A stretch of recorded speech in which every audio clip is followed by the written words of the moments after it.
The goal for this research was to understand some biological results we obtained from a field study of hatchling sea turtles and how they move across granular materials. A student working in my group, Nicole Mazochova, went out to the beaches of Jekyll Island, Georgia, and performed locomotion experiments on hatchling sea turtles. And one of the remarkable things she found was that the animals are in fact quite effective at moving over a diversity of grounds.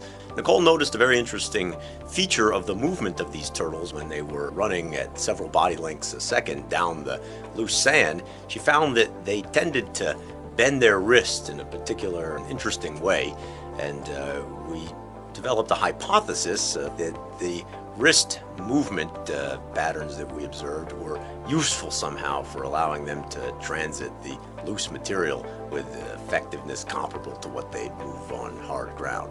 One way we could test this hypothesis was to build a model of a turtle, but increasingly we build things called physical models, which look like robots, but function for us as devices for which we can vary parameters and test things carefully and repeatably over a wide range of conditions. The sea turtles we found moved quite effectively when they bent their flipper limbs at the wrist and propelled themselves forward.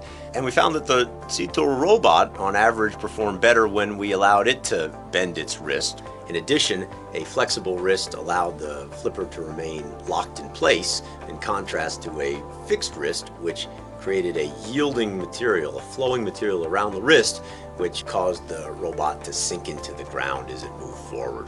Based on this, we then did what is a theme in my group and used the model to make a prediction about what we might observe in the actual organisms themselves.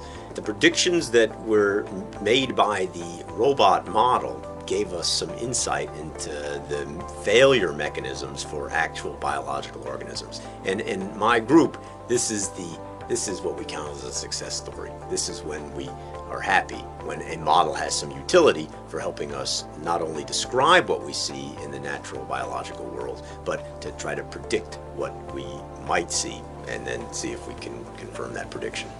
The insights we've gained from studying simple limb-ground interactions adds to the suite of behaviors and limb shapes and controls that robotic designers can use to create all-terrain robots.